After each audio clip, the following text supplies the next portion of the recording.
உலக தமிழ் மக்களுக்கு வணக்கம். எப்படி இருக்கிறீங்க? எல்லோரும் நல்லா இருக்கிறீங்களா? நம்ம அந்த ஆடு மாடு மேய்க்கிறத பற்றி ஒரு வீடியோ போட்டால் அதுக்கு ஒரு தம்பி வந்து சொல்கிறாரு, அமெரிக்காவிலேருந்து என்னையும் வரட்டுமா அங்கே ஆடு மாடு மேய்க்கிறதுக்கு. நான் ஸ்டார்ட் பண்ணோன்னா அவரும் சேர்ந்து ஸ்டார்ட் பண்ணுறாரு அப்படின்றாரு. தம்பி சரியாக சொன்னாரா இல்லை புரியாமல் சொன்னாரான்னு தெரியலை, பிள்ளையாக சொன்னாரான்னு தெரியலை. தம்பி அந்த தம்பிக்கும் அந்த தம்பி மாதிரி இருக்கிற எல்லாருக்கும், அந்த கேள்வியை கேட்குற எல்லாருக்குமான ஒரு பதிவு தான் இது. தம்பி இப்போ என்னென்னா, நான் வந்து ஆடு மாடு மேய்க்க வேண்டிய அவசியம் இல்லை எனக்கு. ஏன்னா அது என்னோடய குலத்தொழில் இல்லை. அது ஓகே. அதே மாதிரி பனை ஏறுறது என்னோடய குலத்தொழில் இல்லை.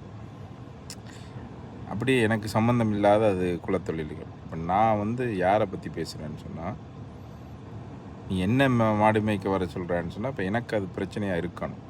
ஓகே. அதாவது என்னோடய குலத்தொழில் ஒரு கேவலமான தொழில். அதனால தான் நான் வந்து என்னோட குலத்தொழிலை விட்டுட்டு நான் ஒரு வேறு தொழிலுக்கு போகிற சூழ்நிலைக்கு நான் போயிருக்கணும். ஆனால் எனக்கு அது அப்படி நடக்கலை எனக்கு. ஓகே.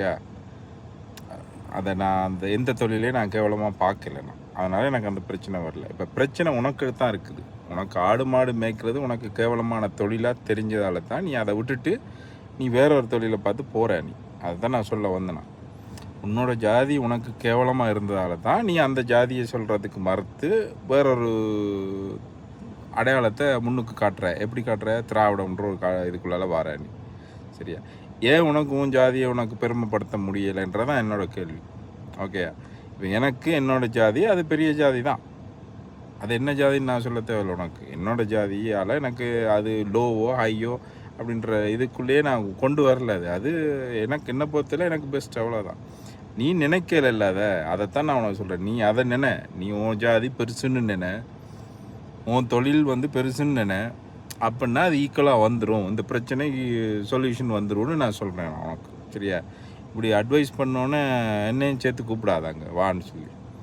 இல்லாட்டி நீ மணிக்கட்டின மாடுகள் இருக்குல்ல, சினிமாக்காரங்க, அவங்க சொன்னால் தான் கேட்பியா நீ? அப்படி இல்லை. யார் வேணாலும் அட்வைஸ் பண்ணலாம். கேட்குறதும் கேட்காத இஷ்டம். அதுக்காக அதை உடனே மறுப்பு தெரிவித்து அதுக்கு ஒரு இதுக்கெல்லாம் போகாது. அப்படின்னா முன்னேற மாட்டேன். நீ தான் உன்னைத்தான் போட்டு மிதிக்கிறான், அமுக்குறான், பிதுக்குறான், நீ தான் புலம்பிகிட்டு இருக்கிற. உன்னை தான் கோயிலுக்குள்ளே விட மாட்டேன்றான் அப்படின்னு நீ தான் புலம்புற. நான் புலம்பலையே. இப்போ புலம்புற உனக்கு தான் அட்வைஸ் சொல்லியிருக்கு உனக்கு. ஓகே. இப்போ நானும் புலம்பினேன்னா நான் ஓகே தம்பி நானும் வரேன், நீங்களும் வாங்கன்னு கூப்பிடலாம், வாங்குறேன் எல்லாம் சேர்ந்து ஆடுமைப்புன்னு சொல்லலாம். எனக்கு அது நடக்கலை. உனக்கு தான் நடந்துகிட்ருக்கு, உனக்கு தான் அட்வைஸ் பண்ணணும். புரியுதா உனக்கு?